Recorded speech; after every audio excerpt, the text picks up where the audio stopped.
नमस्ते दोस्तों। श्रीमद् भगवद गीता यथारूप का आज अध्याय 2 का 10वां भाग पढ़ेंगे। इसकी शुरुआत यहाँ से हो रही है, पेज नंबर 73 से हो रही है, 73। योगस्थ कुरु कर्मणि संग त्यागत्वा धनंजय सिद्धया सिद्धयो समो भूत्वा समत्वम योग उच्यते। योगस्थ संभाव होकर कुरु करो, कर्मणि अपने कर्म से, संगम आसक्ति को, त्यक्त्वा त्याग कर, धनंजय हे अर्जुन, सिद्धि अस्थि सिद्धयो सफलता तथा विफलता में, सम संभाव भूत्वा होकर, समत्वम समता, योग योग उच्यते कहा जाता है। हे अर्जुन, जय अथवा पराजय की समस्त आसक्ति त्याग कर संभाव से अपना कर्म करो, ऐसी समता योग कहलाती है। तात्पर्य: कृष्ण अर्जुन से कहते हैं कि वह योग में स्थिर होकर कर्म करे। और योग है क्या? योग का अर्थ है सदैव चंचल रहने वाली इंद्रियों को वश में रखते हुए परम तत्व में मन को एकाग्र करना। और परम तत्व कौन है? भगवान ही परम तत्व है। और चूंकि वे स्वयं अर्जुन को युद्ध करने के लिए कह रहे हैं, अतः अर्जुन को युद्ध के फल से कोई सरोकार नहीं है। जय या पराजय कृष्ण के लिए विचारणीय है। अर्जुन को तो बस श्री कृष्ण के निर्देशानुसार कर्म करना है। कृष्ण के निर्देश का पालन ही वास्तविक योग है और इसका अभ्यास कृष्ण भावनामृत नामक विधि द्वारा किया जाता है। एकमात्र कृष्ण भावनामृत के माध्यम से ही स्वामित्व भाव का परित्याग किया जा सकता है। इसके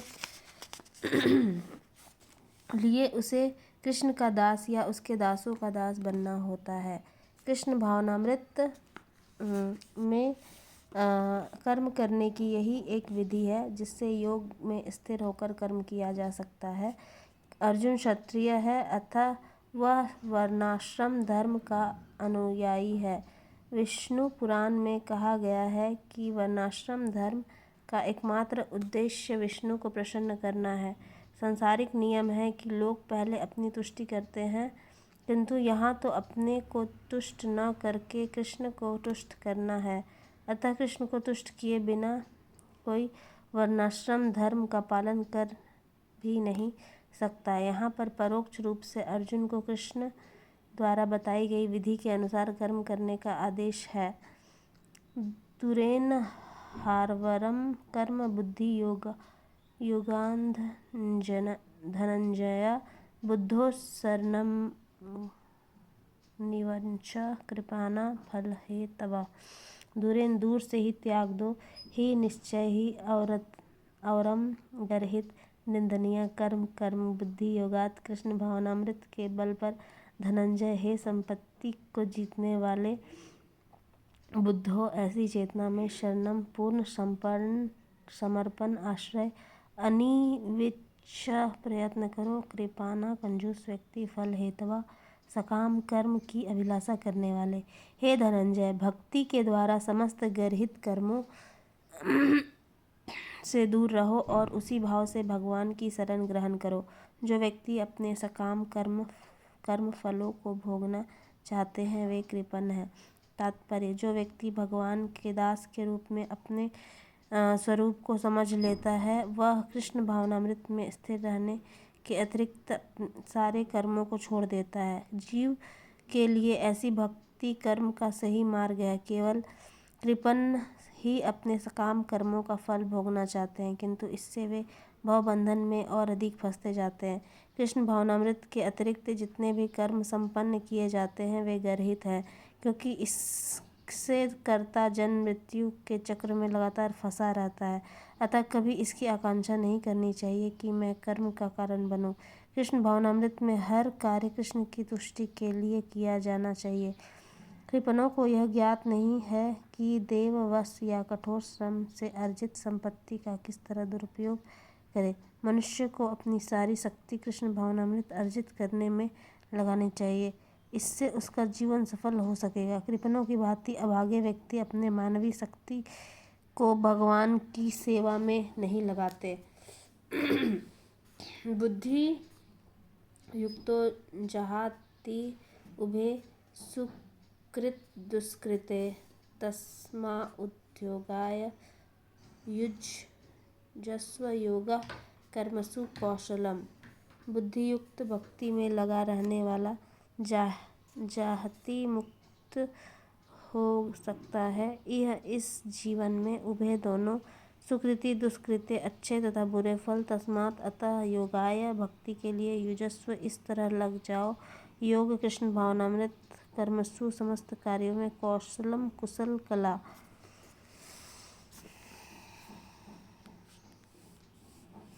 भक्ति में संलग्न मनुष्य इस जीवन में ही अच्छे तथा बुरे कार्यों से अपने को मुक्त कर लेता है। अतः योग के लिए प्रयत्न करो क्योंकि सारा कार्य कौशल यही है। तात्पर्य: जीवनात्मा अनादि काल से ही अपने अच्छे तथा बुरे कर्म के फलों को संचित करता रहता है। फलतः वह निरंतर अपने स्वरूप से अनभिज्ञ बना रहता है। इस अज्ञान को भगवद गीता के उपदेश से दूर किया जा सकता है। यह हमें पूर्ण रूप से भगवान श्री कृष्ण की शरण में जाने तथा जन्म जन्मांतर कर्म फल की श्रृंखला का शिकार बनने से मुक्त होने का उपदेश देती है। अतः अर्जुन को कृष्ण भावनामृत में कार्य करने के लिए कहा गया है क्योंकि कर्म फल के शुद्ध होने की यही प्रक्रिया है।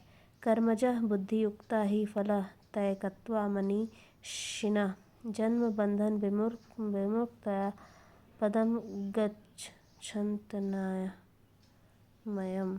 कर्म चम सकाम कर्मों के कारण बुद्धियुक्ता भक्ति में लगे ही निश्चय ही फल तैकत्वा त्याग कर मनीषिणा बड़े बड़े ऋषि मुनि या भक्तगण जन्म तथा मृत्यु के बंधन से मुक्ता पदम पद पर गच्छन्ति पहुँचते हैं अनामयम बिना कष्ट के। इस तरह भगवत भक्ति में लगे रहकर बड़े बड़े ऋषि मुनि अथवा भक्तगण अपने आप को इस भौतिक संसार में कर्म के फलों से मुक्त कर लेते हैं। इस प्रकार वे जन्म मृत्यु के चक्र से छूट जाते हैं और भगवान के पास जाकर उस अवस्था को प्राप्त करते हैं जो समस्त दुखों से परे है।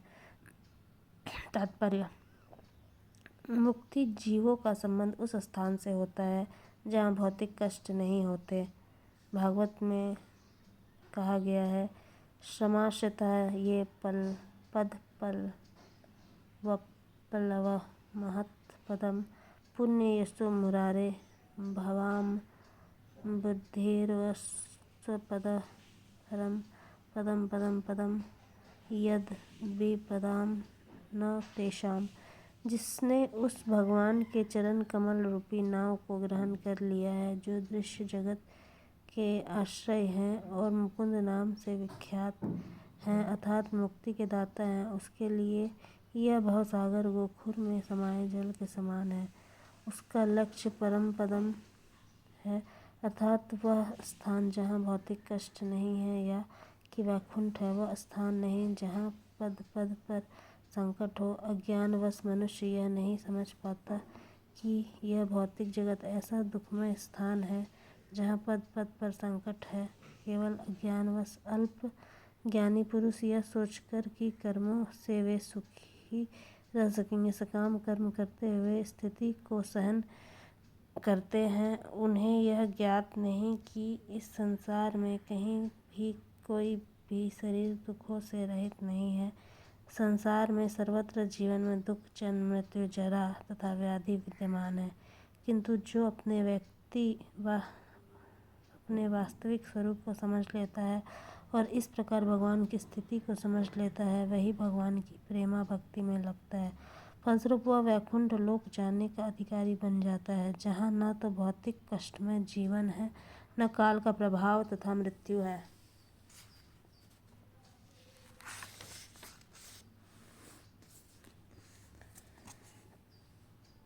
अपने स्वरूप को जानने का अर्थ है भगवान की अलौकिक स्थिति को भी जान लेना। जो भ्रमवश यह सोचता है कि जीव की स्थिति तथा भगवान की स्थिति एक समान है, उसे समझो कि वह अंधकार में है और स्वयं भगवत भक्ति करने में असमर्थ है। वह अपने आप को प्रभु मान लेता है और इस तरह जन्म मृत्यु की पुनरावृत्ति का पथ चुन लेता है। किंतु जो यह समझते हुए कि उसकी स्थिति सेवक की है, अपने को भगवान की सेवा में लगा देता है, वह तुरंत ही वैकुंठ लोक जाने का अधिकारी बन जाता है। भगवान की सेवा कर्म योग या बुद्धि योग कहलाती है, जिसे स्पष्ट शब्दों में भगवत भक्ति कहते हैं।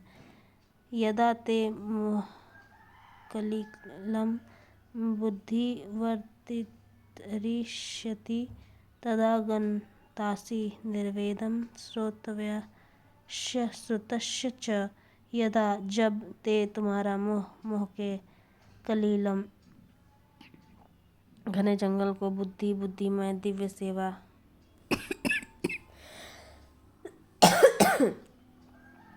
व्यतितरिष्यति पार कर जाती है, तदा उस समय गंता असि तुम जाओ निर्वेदम विरक्ति के, श्रोतव्यस्य सुनने योग्य के प्रति, श्रुतस्य सुने हुए का च भी।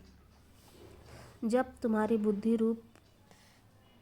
बुद्धि मोह रूपी सघन वन को पार कर जाएगी तो तुम सुने हुए तथा सुनने योग्य सबके प्रति अन्य मनस्क हो जाओगे। तात्पर्य: भगवत भक्तों के जीवन में ऐसे अनेक उदाहरण प्राप्त हैं जिन्हें भगवत भक्ति के कारण वैदिक कर्मकांड से विरक्ति हो गई।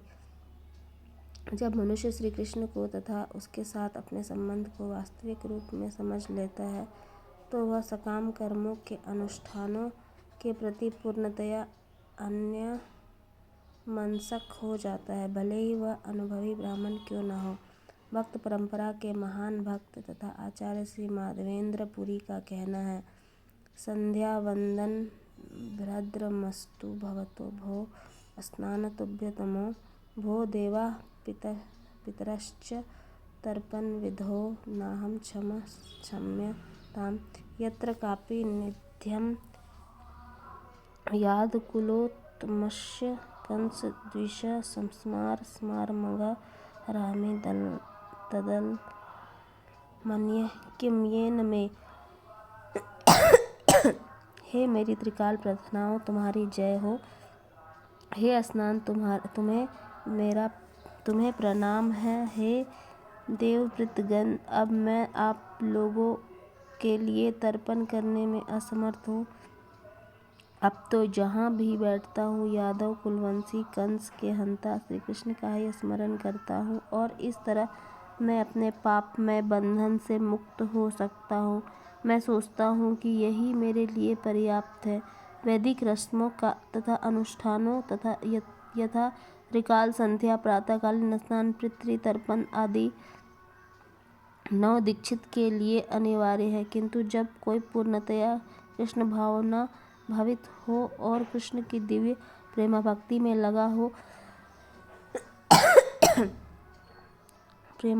लगा हो तो वह इन विधि विधानों के प्रति उदासीन हो जाता है, क्योंकि उसे पहले ही सिद्धि प्राप्त हो चुकी होती है। यदि कोई परमेश्वर कृष्ण की सेवा करके ज्ञान को प्राप्त होता है तो उसे शास्त्रों में वर्णित विभिन्न प्रकार की तपस्या तथा यज्ञ करने की आवश्यकता नहीं रह जाती। इसी प्रकार जो यह नहीं समझता कि वेदों का उद्देश्य कृष्ण तक पहुँचना है और अपने को आपको अनुष्ठानादि में व्यस्त रखता है, वह केवल अपना समय नष्ट करता है। कृष्ण भावना भावित व्यक्ति शब्द ब्रह्म की सीमा या वेदों तथा उपनिषदों की परिधि को भी लांघ जाते हैं। श्रुति विप्रतिपन्ना ते यथा स्थास्यति निश्चला समाधावश्चला बुद्धिस्तदा योगमवाप्स्यसि। श्रुति वैदिक ज्ञान के लिए विप्रतिपन्ना, कर्मफलों से प्रभावित हुए बिना ते तुम्हारा यदा जब स्थिर हो जाएगा, निश्चला एकनिष्ठ समाधो दिव्य चेतना या कृष्ण भावनामृत में अचला स्थिर बुद्धि यथा तदा तब योगम आत्म साक्षात्कार अवाप्स्यसि तुम प्राप्त करोगे। जब तुम्हारा मन वेदों की अलंकारमयी भाषा से विचलित न हो और वह आत्म साक्षात्कार की समाधि में स्थिर हो जाए, तब तुम्हें दिव्य चेतना प्राप्त हो जाएगी।